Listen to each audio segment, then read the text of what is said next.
Saya melihat seorang hamba Tuhan yang bahkan ini cukup terkenal di YouTube ya. Dia seorang perempuan.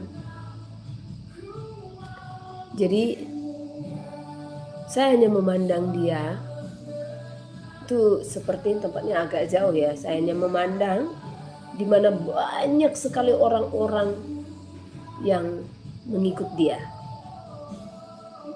Jadi satu persatu orang-orang itu dia berikan seperti tumbuhan. Dia doakan, dia berikan tumbuhan sejenis tanaman gitu. Nah, dan itu orang-orang yang datang dari beberapa kalangan. Karena saya bisa melihat di dalam mimpi itu ada dengan pakaian yang seperti ini, ada dengan pakaian yang seperti itu. Jadi sangat ramai orang yang datang kepada dia. Dan dia doakan semuanya, satu persatu dia doakan. Namun terakhir, ada seorang lelaki yang tinggi besar datang di hadapannya. Dan ini terakhir, ya. Lelaki itu pun berdiri tegak di hadapannya seperti ini. Dia melototin si hamba Tuhan tadi. Dia melihat dan tersenyum tapi mengejek. Jadi senyumannya itu ejekan. Ya. Apa yang dia ejek? Jadi saya melihatin si lelaki itu. Nah, dia seperti merasa, mampu nggak engkau mendoakan saya? Mampu nggak engkau menengking saya? Kira-kira seperti itu.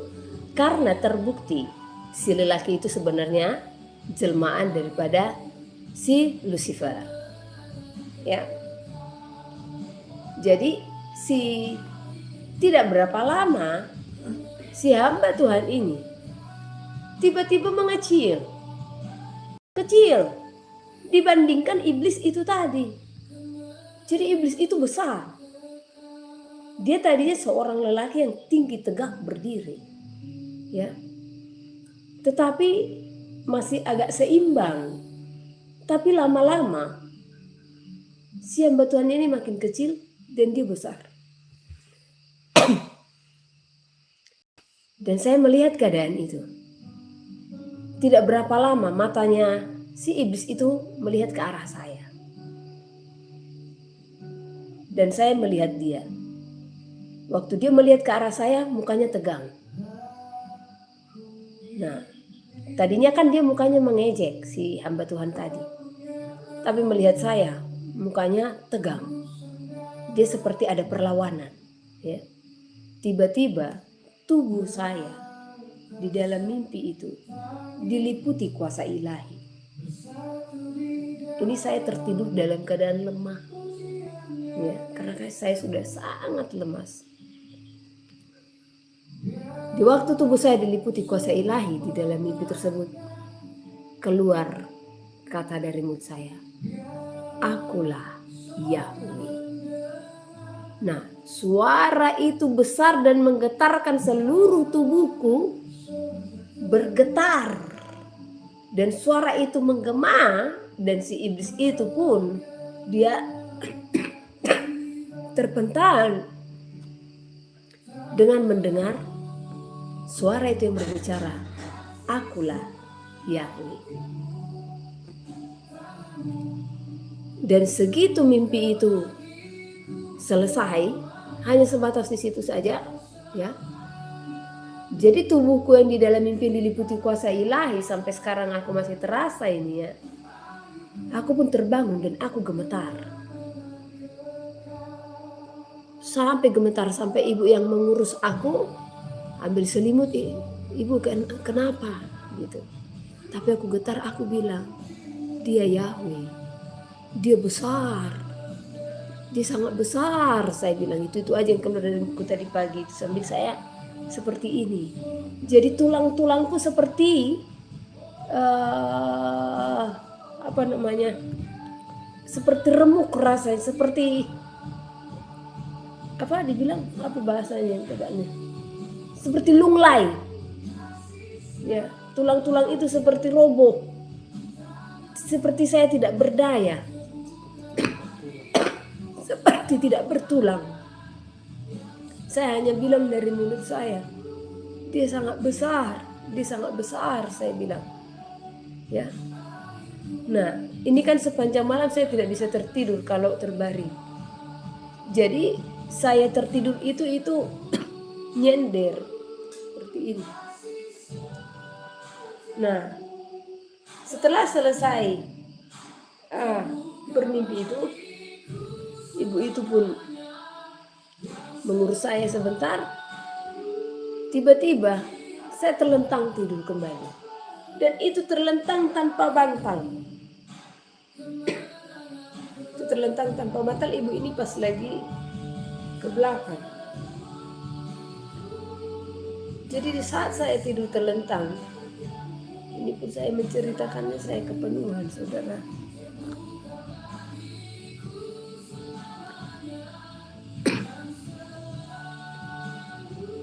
Di saat saya tidur terlentang, itu tidak ada bantal.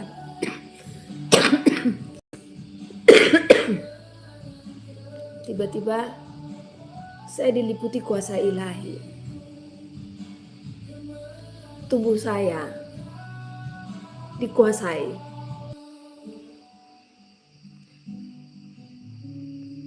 Waktu tidur terlentang itu benar-benar bukan tidur yang dibuat-buat. Itu sepanjang malam tubuh saya tawanan roh. Saya tidur terlentang. Di saat saya tidur terlentang itu, saya merasa ada yang membawa saya. Dan sangat saya rasakan bagaimana roh ini keluar dari tubuh ini. Sangat terasa. Ya, saya tidak tahu menceritakannya, tapi itulah yang saya alami. Dan tidak berapa lama waktu sembari saya dibawa, saya melihat ke atas. Saya melihat mata yang begitu besar. Ya, mata itu begitu besar. Saya hanya melihat, ini besar sekali. Tapi mata itu memancarkan, seperti menggambarkan mata itu tertuju. Dan mata itu melindungi. Mata itu juga teduh. Tetapi mata itu tegas. Jadi bukan mata satu yang menyeramkan, ya. Nah, mata yang begitu benar-benar berkuasa, itulah yang diperlihatkan kepada saya. Tetapi saya dibawa semakin dekat ke arah yang berbentuk mata tersebut. Saya melihat di tengah-tengah itu. Saya nggak bisa gambarkannya, tapi warnanya putih kebiruan. Mata itu putih kebiruan, cantik, teduh, jernih, penuh kedamaian. Dan saya terus dibawa sampai masuk ke dalam. Di saat saya dibawa ke dalam, saya diperlihatkan taman yang begitu indah. Saya diperlihatkan air yang begitu jernih. Saya diperlihatkan pepohonan hijau. Tempat itu sangat sejuk. Saya melihat alam yang begitu asri, yang belum pernah saya lihat. Saya hanya dibawa keliling. Itu masuk, ya.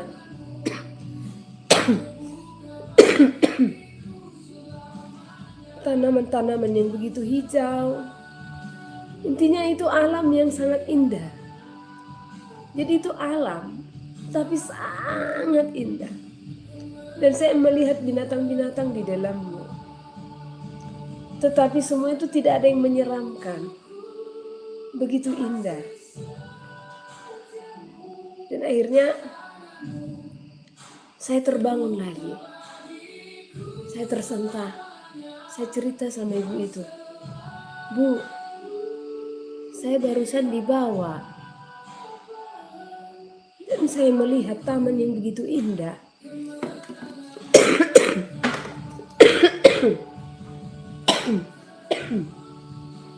Ibu ini bilang ke saya, ibu dihiburkan oleh Roh Kudus. di dalam tubuh yang letih. Tidak berapa lama rasa kantuk datang lagi, saya tertidur lagi. Itu durasi hanya dalam 1 jam. Saya tertidur lagi. Di saat saya tertidur, saya bermimpi lagi. Itu benar-benar memang dibawa di alam roh ya.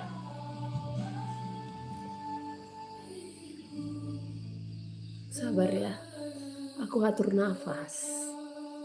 Ibu Eni selama beberapa minggu pakai tabung oksigen. Tapi ini enggak pakai. Haleluya. Sebenarnya saya bukan sakit, nanti saya kasih tahu ada apa. Ya. Tapi saya atur nafas ya saudara, sabar saudara ya. Doakan sinyal kita lancar ya.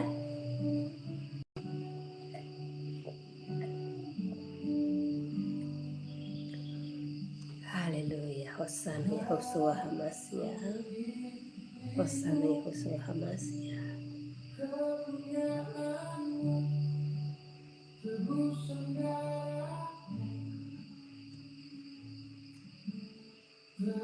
Terima kasih. Di dalam mimpi saya yang terakhir, yang ketiga ini dalam malam ini ya, saya melihat orang-orang pilihan. Jadi mereka berkumpul di satu tempat. Ada yang memimpin mereka. Yang memimpin mereka ini, dia memakai pakaian warna silver seperti tentara. Dia pakai pedang. Namun tidak berapa lama saya melihat Elohim datang menghampiri orang yang memimpin tadi. Dan dia menghempaskan pedang itu dari tangannya dan mengambilnya. Nah, Elohim mengambil pedang itu. Dan tidak berapa lama kemudian, Elohim menutup seperti gerbang, melindungi orang-orang pilihan itu tadi. Karena ternyata di luar gerbang banyak iblis-iblis yang begitu besar yang hendak menyerang. Saya hanya melihat kejadian itu. Saat saya melihat, siapa dia? Kenapa pedang itu diambil dari tangannya? Dan pedang itu diambil dari tangannya, dia memberikan. Jadi saya ada di situ. Dan Elohim berikan pedang itu sama saya. Jadi di hadapan saya iblis-iblis itu tadi. Jadi saya dipercayakan untuk memegang pedang itu, untuk menumpas iblis-iblis itu tadi. Kemudian saya terbangun lagi. Ya. Waktu saya terbangun, capek tuh. Sudah 5:30. Sudah jamnya ibadah. Belum jam 5 ya. Sudah jamnya ibadah. Sudah saya memilih istirahat. Saya bilang ibu itu untuk ibadah. Biar saya sendiri bisa. Biasanya saya dijagain.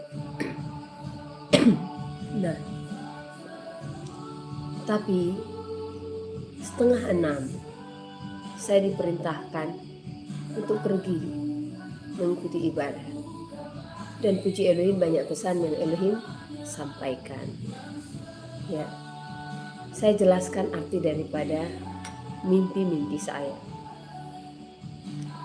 Mimpi yang pertama tadi itu berbicara banyak yang mengaku hamba Tuhan.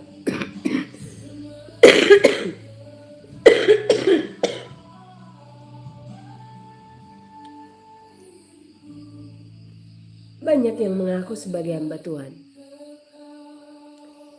Namun sesungguhnya mereka hanya mencari popularitas. Tanpa disadari, Manusia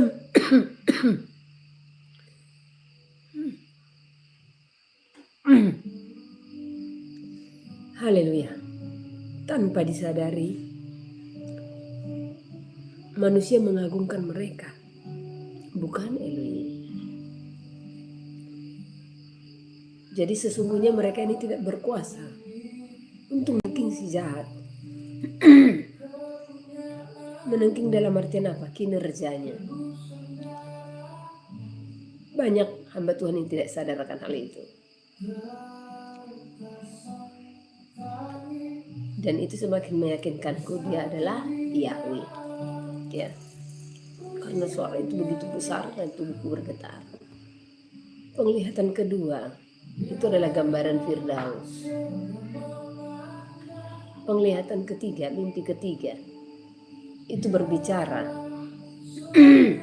banyak orang-orang yang sungguh-sungguh mau datang kepada Elohim, tetapi mereka dalam kepemimpinan orang yang tidak benar. Sehingga Elohim mengambil pedang yang tadinya dipakai untuk melindungi jemaat itu dan diserahkan kepada orang lain. Karena dia tidak mampu melawan roh-roh jahat yang hendak menyerang orang-orang pilihan tersebut.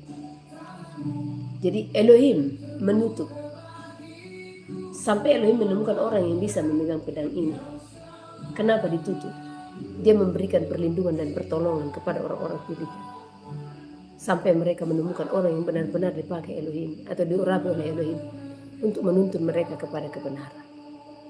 Jadi ada sesungguhnya kedaulatan Elohim kepada orang yang sungguh-sungguh datang kepadanya. Ya. Rasa sakit yang saya alami, saya bertanya kepada Elohim,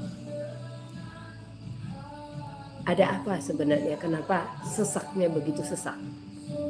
Dan kenapa saya harus mengalami letih? Ya, lemas. Saya tidak berdaya. Berdiri pun saya tidak berdaya. Berjalan saya tidak berdaya. Mohon maaf, ke toilet saja pun saya harus ditopang. Saya bertanya-tanya, ada apa?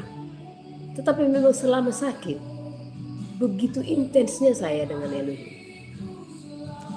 Dan saya merasakan begitu dekatnya kami. Sempat saya berpikir, adakah yang tidak kulakukan? Amanahmu, pesanmu? Dia hanya menyampaikan, pergi ke Alor. Jadi di sini tolong saudara-saudara yang ada di Alor, saya minta kerjasamanya. Mungkin ini kalau didengar oleh seorang bapak yang saya lupa bapak siapa. Dulu bapak ini pernah nelpon saya. Hati saya selalu ditujukan ke bapak ini. Kalau tidak salah bapak ini seorang gembala. Dia memiliki sekitar 40-an jemaat. Jadi tolong kalau bapak dengarkan ini, Elohim perintahkan saya untuk bertemu dengan bapak dan jemaat yang bapak pimpin. Karena bapak itu sekali telepon saya. Saya pun tidak tahu nomornya yang mana, ya. Dan ini saya akan berangkat minggu depan. Jadi saya tidak sakit.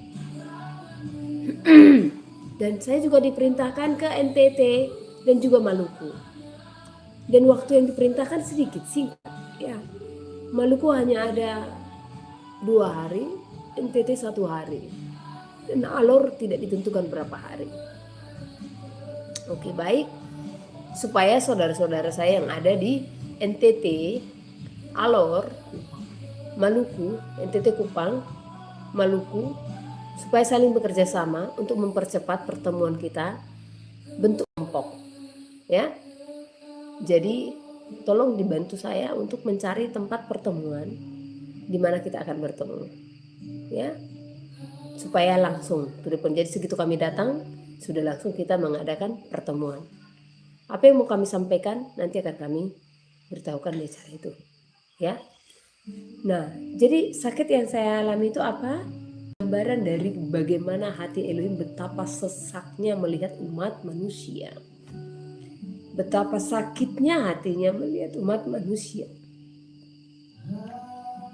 Yang dia selalu berusaha supaya umat manusia benar-benar diselamatkan, tetapi umat manusia mengabaikan panggilannya. Karena saya bertanya, ini kenapa? Tidak ada pasal bagiku untuk mengalami ini. Karena selama saya sakit, saya kepenuhan terus. saya kepenuhan. Dan selama saya sakit, selalu menangis. Yang saya tangisi bukan sakitku, karena aku tidak terlalu merasa disusahkan. Hanya ya sakit-sakit yang aku jalani. Lemas-lemas, sesak ya sesak.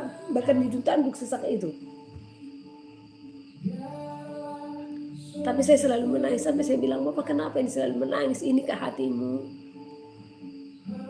Ada apa Bapak? Sebenarnya seperti apa 2026 ini di hadapan? 2026 ini tahun penentuan bagimu. Menentukan hubunganmu, menentukan hidupmu. Karena di 2026 ini, spirit yang aku lihat di dalam mimpi itu yang begitu besar, yang hendak merongrong umat pilihan, bekerja semakin besar.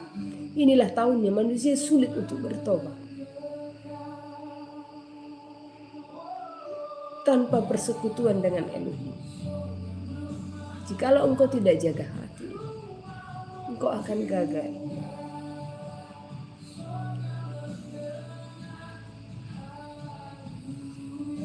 Itulah yang menjadi kesesakan di hati Elohim. Jadi rasa letih, rasa sesak yang ditaruhkan itu adalah hatinya.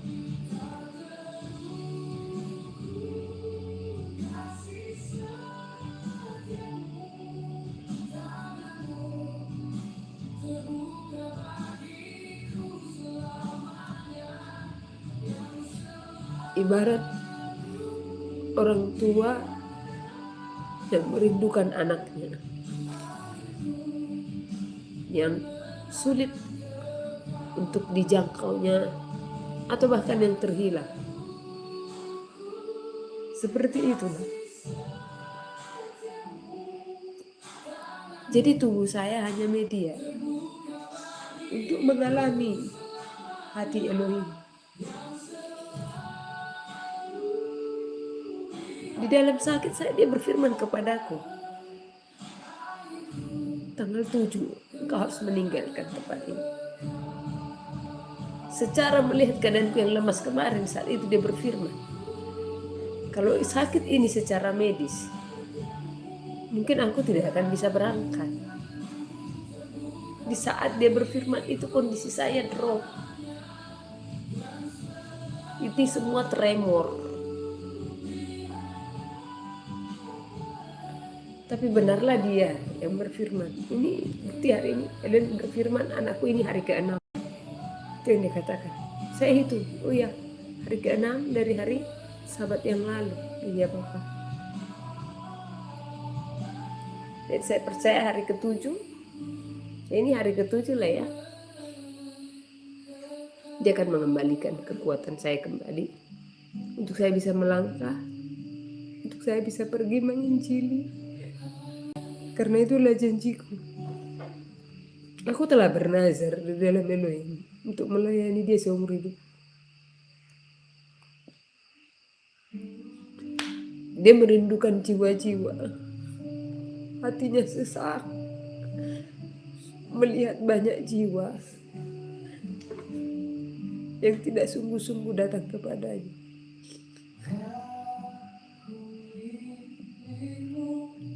Dia menggambarkan rasa sakitnya melalui tubuh ini. Betapa letihnya dia.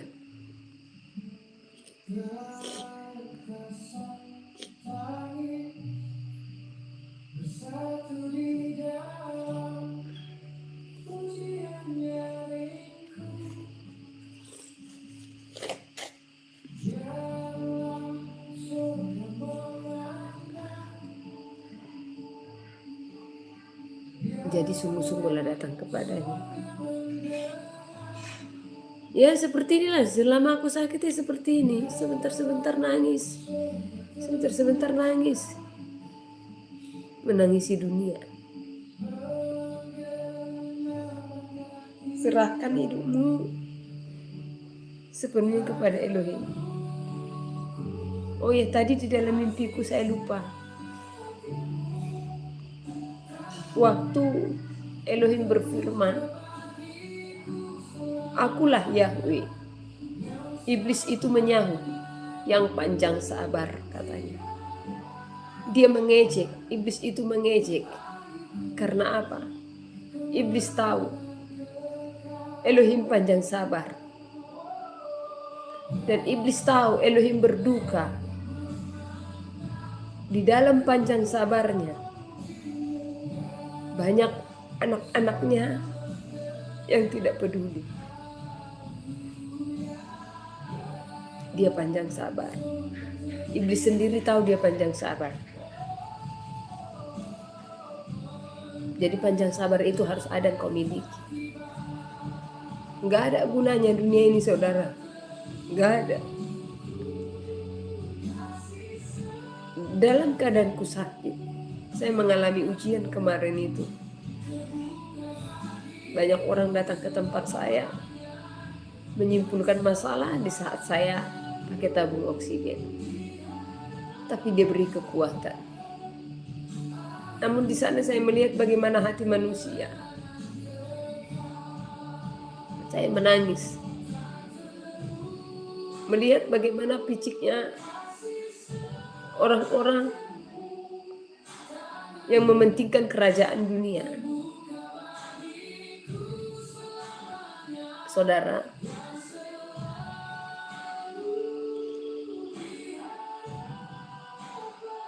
kejarlah kasih, kejarlah kekudusan, jaga hatimu. Dunia akan binasa dengan segala keinginannya. Selama saya hidup di bumi ini,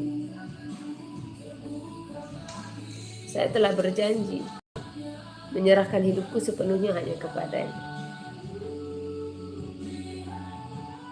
Walau banyak ujian yang saya derita, banyak fitnahan, hujatan, celaan, itu bagiku sesuatu yang akan mengasah dan mengujiku. Di sini saya hanya menyampaikan kepada engkau, saudara-saudara terkasih, jangan sia-siakan waktu yang Elohim berikan kepadamu. Jangan kejar dunia ini dengan apa yang ada di dalamnya. Sebab semua ini akan binasa, akan lenyap. Hiduplah di dalam kasih, supaya engkau melihat cahaya kemuliaan, supaya engkau melihat terang Elohim di akhir pertandingan hidupmu. Karena untuk apa dunia engkau raih, tetapi kerajaannya tidak engkau gapai?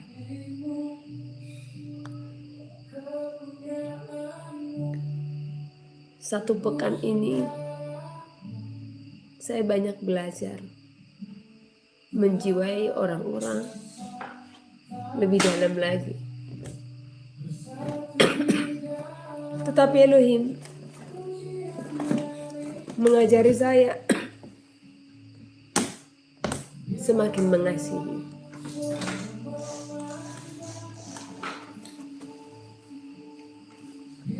Seberapa sakit pun yang dilakukan orang kepada saya, yang saya tetap diajari untuk mengasihi.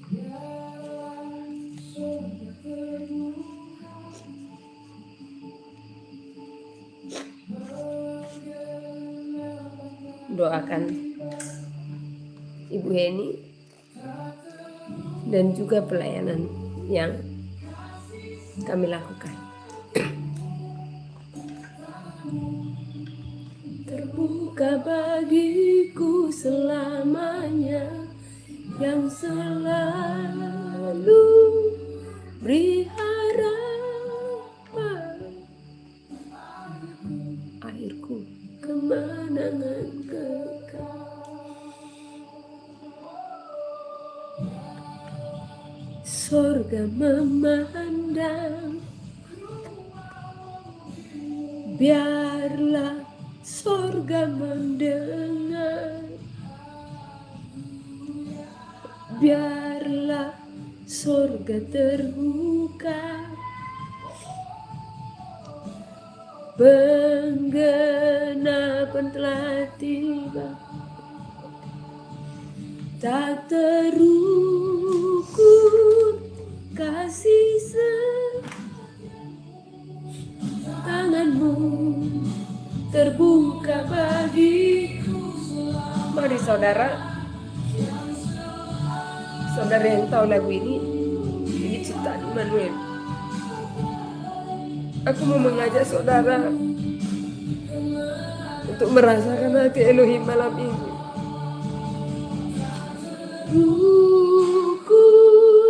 kasih setiamu, tanganmu terbuka bagiku selamanya, yang selalu beri harapan.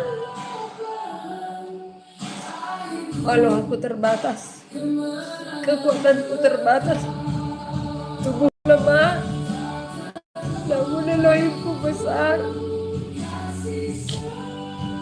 Dia Bapa yang melindungiku, dia Bapa yang membelaku, dia yang menyertai aku.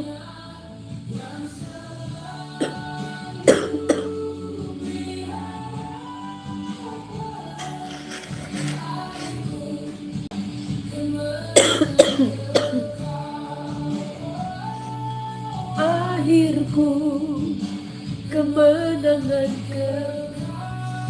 biarlah akhir kita kemenangan kekal.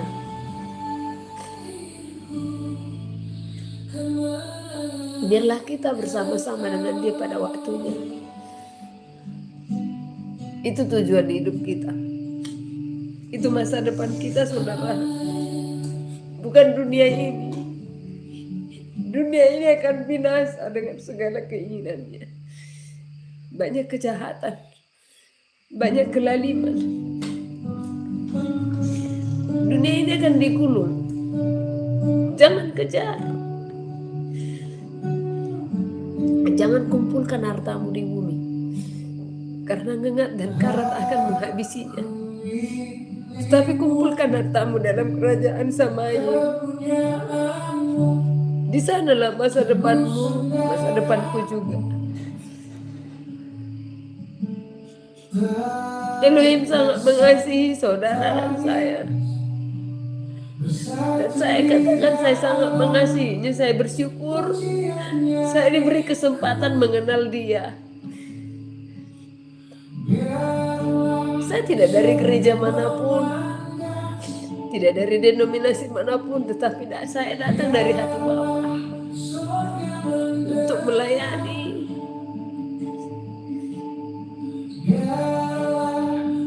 Karena aku tahu Bapa telah terlebih dahulu melayaniku.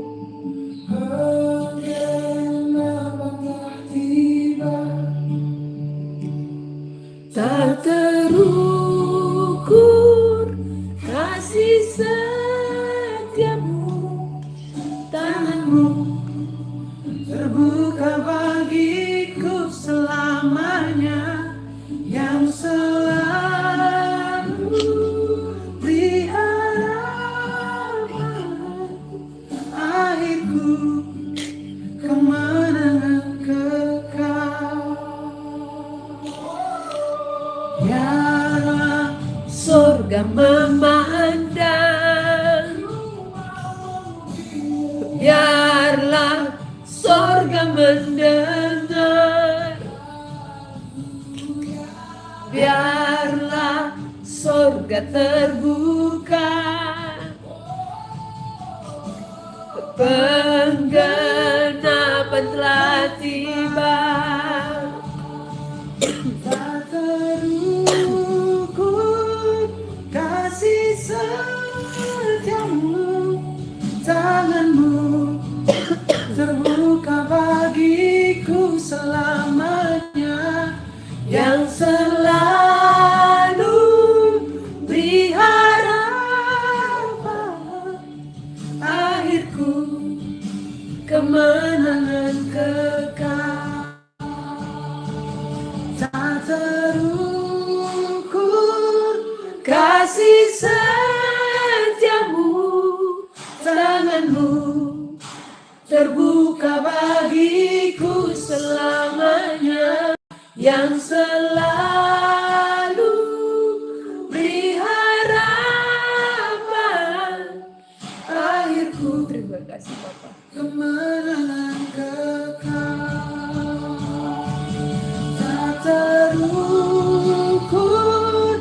kasih setiamu, tanganmu terbuka bagiku selamanya, yang selalu beri harapan akhirku, kemenangan kekal akhirku, kemenangan. Amin.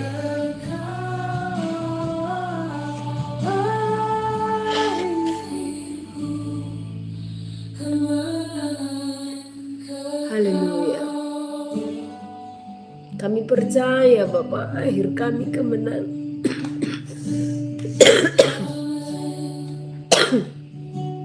Kami percaya Engkau yang memberikan hidup kekal, dan kami akan memperolehnya.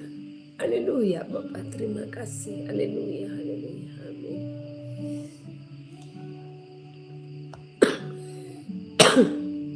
Miliki rasa kasih,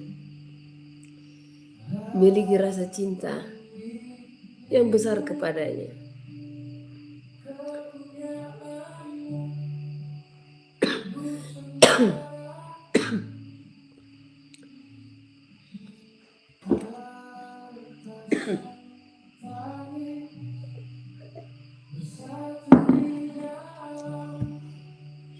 Inilah aslinya Ibu Heni yang kalian kenal.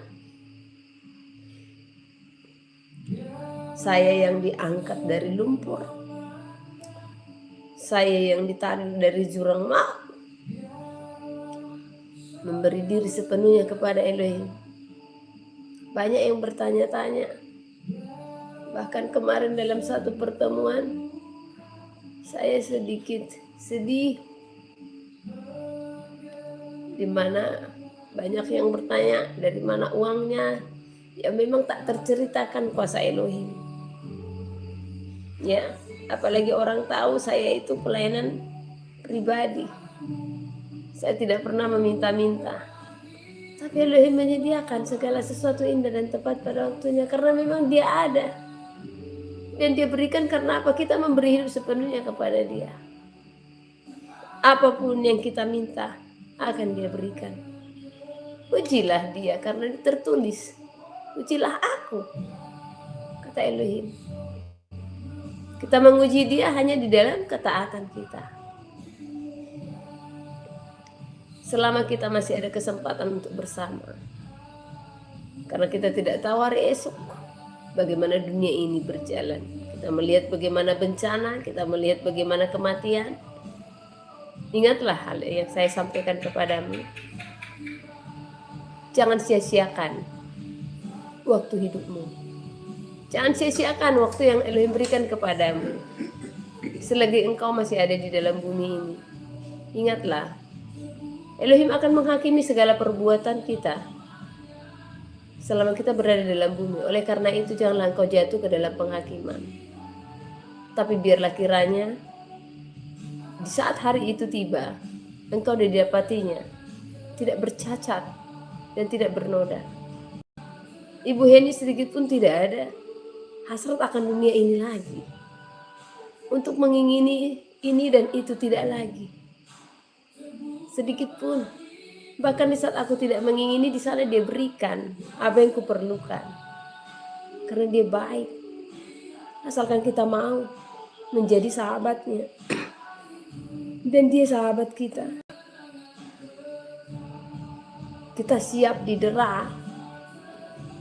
Kita siap dicerca. Namun tetap ada kasih dalam hatimu. Satu sisi dari Ibu Heni yang harus kalian kenal. Saya katakan ya di atas ya dan tidak di atas tidak. Dan kalau itu salah, saya akan tegur segala kesalahan. Karena itulah otoritas Elohim yang Elohim berikan kepada saya. Jadi jangan tersinggung atau sakit hati kalau sekiranya saya diberikan otoritas untuk menegur saudara dalam kesalahanmu. Ya. Tetapi Ibu Heni juga adalah orang yang siap ditegur dalam segala kesalahan. Namun di atas semuanya itu milikilah kasih. Ya, miliki kasih. Kau usah kejar dunia. Asalkan cukup makan dan pakaian. Percaya, di saat engkau memiliki prinsip seperti itu, Dia yang menyediakan segala apa yang kau perlukan. Asalkan apa? Engkau setia kepadanya. Dan engkau melakukan segala sesuatu, engkau melayani bukan untuk nama, bukan untuk ketenaran. Engkau melayani bukan untuk uang. Saya pun, sebenarnya kalau orang bertanya dari mana bisa dia hidup, bagaimana, dari mana uangnya, gimana saya mau menjelaskan? Dia mengirimkannya melalui tangan-tangan siapapun, orang-orang dipercayakannya tanpa saya meminta-minta. Dan berkat Elohim itu tidak terbatas, tidak terukur, dan tidak terduga. Bahkan di the last minute Dia akan sediakan. Di the last minute Dia akan cukupkan. Saya bukan orang kaya,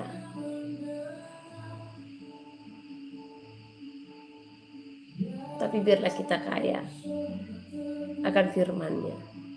Secara dunia saya bukan orang kaya,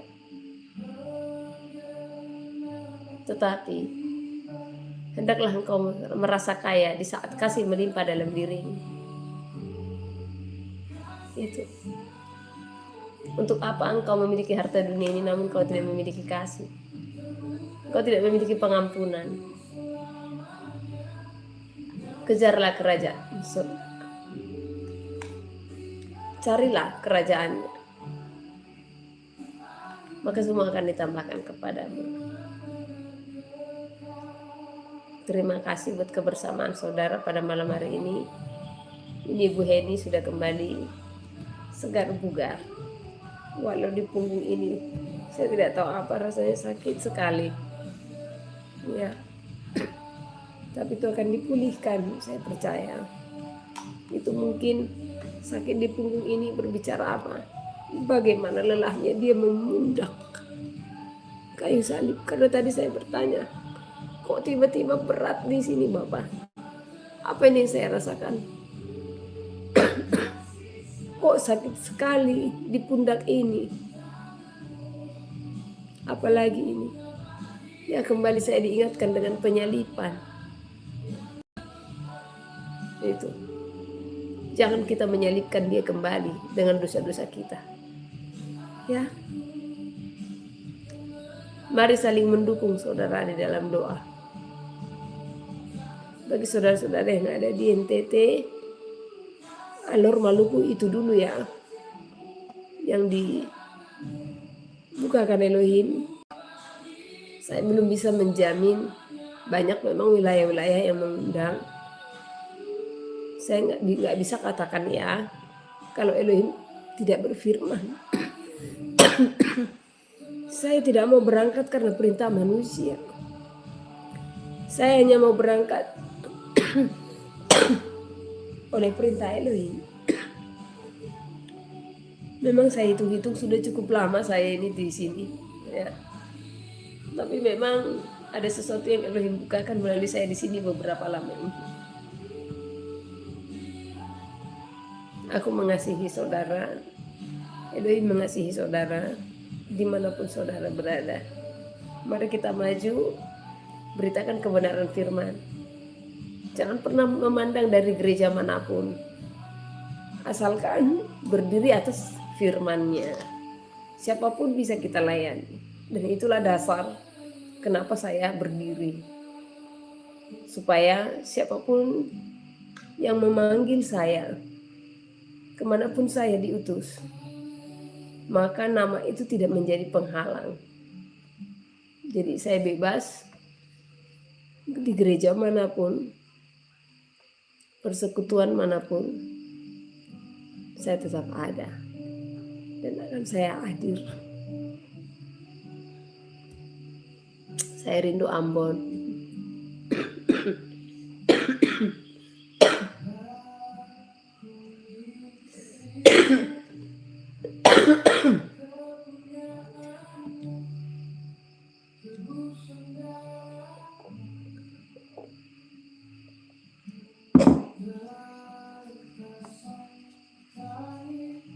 Saya tidak tahu kemana lagi akan Elohim perintahkan.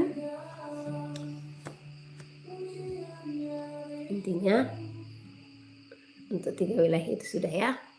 Baik saudara terkasih, saatnya Ibu ini istirahat. Saudara juga istirahat.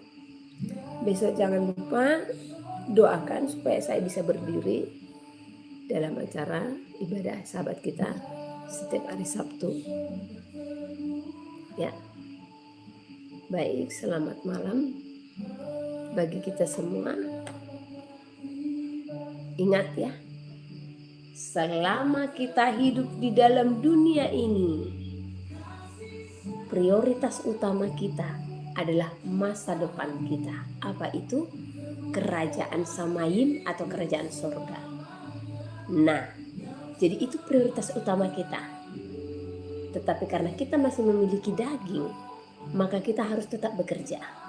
Karena ada firman berkata, orang yang malas bekerja janganlah ia makan. Apapun yang dipercayakan Elohim menjadi pekerjaanmu, maka bekerjalah seturut dengan tuntunan Elohim. Jangan bekerja untuk manusia, jangan bekerja untuk dunia, tetapi lakukanlah pekerjaanmu. Bagaimana engkau bekerja kepada Elohim supaya engkau tidak kecewa. Jadi kejar kasih, kejar kekudusan. Jadi engkau ada di dalam dunia ini tetap memiliki damai sejahtera diam dalam hatimu. Dan nanti di saat kedatangannya, engkau dan saya dinyatakan sebagai mempelainya. Saya sudah merindukan bersama-sama dengan saudara, sudah begitu lama saya absen. Ya. Haleluya, puji nama Elohim. Bersama-sama kita maju menjadi gadis bijaksana yang senantiasa menyalakan pelita dan menyediakan minyak dalam buli. Semua itu berbicara hidupmu yang selalu engkau lakukan di dalam perkenanan Elohim, melakukan kehendaknya. Dan biarlah semangatmu tetap menyala-nyala dan layanilah dia. Dan lakukanlah segala kehendak Elohim sampai hari kedatangannya. Jangan dunia yang engkau gapai, tetapi sorga tidak engkau capai. Untuk apa engkau bisa mencapai kerajaan dunia, tetapi kalau engkau tidak bisa mencapai kerajaan sorga? Ada sedikit cerita yang saya pelajari kemarin. Ada satu wilayah di tempat saya berdiri. Jadi di tempat ini ada yang namanya raja kampung. Ya, bukan saya tidak mengikuti. Sebenarnya saya mau mengikuti. Namun saya melihat terbukti firman Elohim yang dimana dikatakan, karena adat istiadat nenek moyangmu engkau mengabaikan perintah Elohim. Bukan Elohim tidak menyuruh untuk melakukan adat istiadat nenek moyang, tetap dilakukan. Hanya terkadang orang menempatkan adat istiadat itu lebih kuat daripada perintah Elohim. Dan itu saya alami, saudara. Itu saya alami di tempat ini. Namun saya percaya Elohim yang menjadi pembelaku.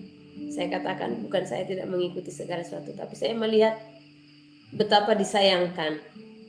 Dunia hanya memikirkan kerajaan dunia dan mengabaikan kerajaan Elohim.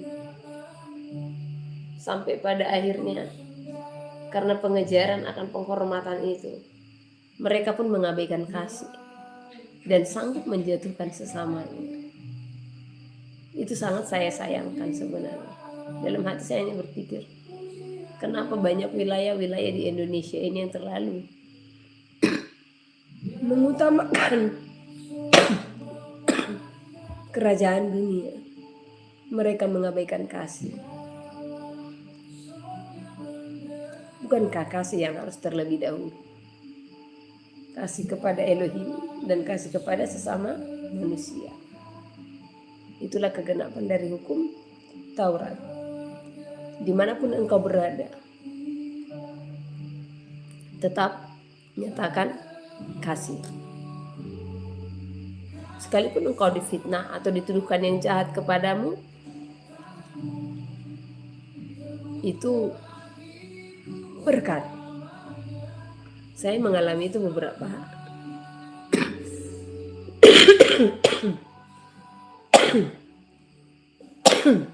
waktu lalu.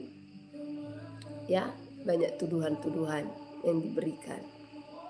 Tapi dalam hati, ya biasanya kalau ada kebohongan-kebohongan yang diciptakan untuk menjatuhkan saya, itu berkat itu. Berkat ya. Jadi kalaupun saudara mengalami seperti apa yang saya alami, di mana menjatuhkan orang pun jadi bersaksi dusta, ingatlah itu berkat. Itu juga saya alami terakhir ini. Jadi untuk menjatuhkan saya, saksi dusta itu pun ada gitu. Bagiku itu sudah makanan, udah biasa. Tapi kalau ujian seperti itu diizinkan terjadi, yang Elohim mau lihat padamu apa? Di mana kasihmu? Apakah engkau dengan melihat orang seperti itu engkau akan membencinya? Atau bahkan engkau akan mengasihinya? Ibu ini akan sampaikan kepada saudara, kasihi mereka. Sebab mereka tidak tahu apa yang mereka perbuat. Ampuni mereka, namun tegur segala kesalahan. Katakan ya di atas ya, tidak di atas tidak. Dan tekankan dalam hatimu kepemimpinanmu di bawah pimpinan oleh Samayim, di bawah pimpinan Elohim. Ya. Namun bukan berarti di bumi ini engkau akan mengabaikan segala sesuatu, jangan juga, ya. Tetap pererat hubunganmu antara yang satu dengan yang lain. Dimanapun engkau berada, saya akan selalu nasihatkan, jangan pernah biarkan orang lain menilaimu negatif hanya karena perbuatanmu memang negatif. Tetapi kalau orang lain menilaimu salah, bahkan karena kau melakukan kebenaran, maka diberkatilah engkau. Diberkatilah engkau. Jadi jangan jemu-jemu untuk melakukan kebaikan. Di wilayah ini pun saya melakukan hal yang sama. Walau banyak orang ya tanpa dasar membenci saya. Ya ada beberapa pihak, itu bagiku ya sudahlah, tidak masalah. Yang penting saya tetap mempraktekkan kasih. Selagi aku bertemu orangnya, siapapun itu, bahkan sekalipun membenciku, saya akan senyum itu. Dan saya akan sapa itu. Itu prinsip hidupku. Janganlah kiranya saya dibenci orang karena kejahatanku. Jangan. Tapi kalau orang membenci aku hanya karena keirian yang ada dalam hati mereka, itu urusan mereka kepada Elohim, ya. Jadi ingatlah, janganlah engkau dibenci karena perbuatan jahatmu. Tetapi kalau engkau dibenci sementara engkau melakukan kebenaran, maka diberkatilah. Amsal pasal 29. Siapa bersih tegang leher, walaupun telah mendapat teguran, akan sekonyong-konyong diremukan tanpa dapat dipulihkan lagi. Jika orang benar bertambah, bersukacitalah rakyat. Tetapi jika orang fasik memerintah, berkeluh kesahlah rakyat. Orang yang mencintai hikmat, menggembirakan ayahnya. Tetapi siapa yang bergaul dengan pelacur, memboroskan harta. Dengan keadilan, seorang raja menegakkan negerinya. Tetapi orang yang memungut banyak pajak, meruntuhkannya. Orang yang menjilat sesamanya, membentangkan jerat di depan kakinya. Orang yang jahat terjerat oleh pelanggarannya, tetapi orang benar akan bersorak dan bersukacita. Orang benar mengetahui hak orang lemah, tetapi orang fasik tidak mengertinya. Pencemooh mengacaukan kota, tetapi orang bijak meredakan amarah. Jika orang bijak berperkara dengan orang bodoh ini mengamuk dan tertawa, sehingga tak ada ketenangan. Orang yang haus akan darah membenci orang saleh, tetapi orang yang jujur mencari keselamatannya. Orang bebal melampiaskan seluruh amarahnya, tetapi orang bijak akhirnya meredakannya. Kalau pemerintah memperhatikan kebohongan, semua pegawainya menjadi fasik. Si miskin dan si penindas bertemu, dan Tuhan membuat mata kedua orang itu bersinar. Raja yang menghakimi orang lemah dengan adil, tahtanya tetap kokoh untuk selama-lamanya. Tongkat dan teguran mendatangkan hikmat, tetapi anak yang dibiarkan mempermalukan ibunya. Jika orang fasik bertambah, bertambahlah pula pelanggaran, tetapi orang benar akan melihat keruntuhan mereka. Didiklah anakmu, maka ia akan memberikan ketentraman kepadamu dan mendatangkan sukacita kepadamu. Bila tidak ada wahyu, menjadi liarlah rakyat. Berbagailah orang yang berpegang pada hukum. Dengan kata-kata saja seorang hamba tidak dapat diajari, sebab walaupun ia mengerti, namun ia tidak mengindahkannya. Kau lihat orang yang cepat dengan kata-katanya. Harapan lebih banyak bagi orang bebal daripada bagi orang itu. Siapa memanjakan hambanya sejak muda, akhirnya menjadikan dia keras kepala. Si pemarah menimbulkan pertengkaran, dan orang yang lekas gusar banyak pelanggarannya. Keangkuhan merendahkan orang, tetapi orang yang rendah hati menerima pujian. Siapa menerima bagian dari pencuri, membenci dirinya. Didengarnya kutuk, tetapi tidak diberitahukannya. Takut kepada orang mendatangkan jerat, tetapi siapa percaya kepada Tuhan, dilindungi. Banyak orang mencari muka pada pemerintah, tetapi dari Tuhan orang menerima keadilan. Orang bodoh adalah kekejian bagi orang benar. Orang yang jujur jalannya adalah kekejian bagi orang fasik. Amsal pasal 30. Perkataan-perkataan Agur bin Yake. Perkataan Agur bin Yake dari Masa. Tutur kata orang itu, aku berlelah-lelah ya Allah, aku berlelah-lelah sampai habis tenagaku, sebab aku ini lebih bodoh daripada orang lain. Pengertian manusia tidak ada padaku, juga tidak kupelajari hikmat, sehingga tidak dapat kukenal yang Maha Kudus. Siapakah yang naik ke surga lalu turun? Siapakah yang telah mengumpulkan angin dalam genggamnya? Siapakah yang telah membungkus air dengan kain? Siapakah yang telah menetapkan segala ujung bumi? Siapa namanya dan siapa nama anaknya? Engkau tentu tahu. Semua firman Allah adalah murni. Ia adalah perisai bagi orang-orang yang berlindung padanya. Jangan menambahi firman-Nya, supaya engkau tidak ditegurnya dan dianggap pendusta. Dua hal aku mohon kepadamu, jangan itu kau tolak sebelum aku mati, yakni, jauhkanlah daripadaku kecurangan dan kebohongan. Jangan berikan kepadaku kemiskinan atau kekayaan. Biarkanlah aku menikmati makanan yang menjadi bagianku, supaya kalau aku kenyang, aku tidak menyangkalmu dan berkata, siapa Tuhan itu? Atau kalau aku miskin, aku mencuri dan mencemarkan nama Allahku. Jangan mencerca seorang hamba pada tuannya, supaya jangan ia mengutuki engkau, dan engkau harus menanggung kesalahan itu. Ada keturunan yang mengutuki ayahnya, dan tidak memberkati ibunya. Ada keturunan yang menganggap dirinya tahir, tetapi belum dibasuh dari kotorannya sendiri. Ada keturunan yang berpandangan angkuh, yang terangkat kelopak matanya. Ada keturunan yang giginya adalah pedang, yang gigi geliginya adalah pisau, untuk memakan habis dari bumi orang-orang yang tertindas, orang-orang yang miskin di antara manusia. Si lintah mempunyai 2 anak perempuan, untukku dan untukku. Ada 3 hal yang tak akan kenyang, ada 4 hal yang tak pernah berkata cukup.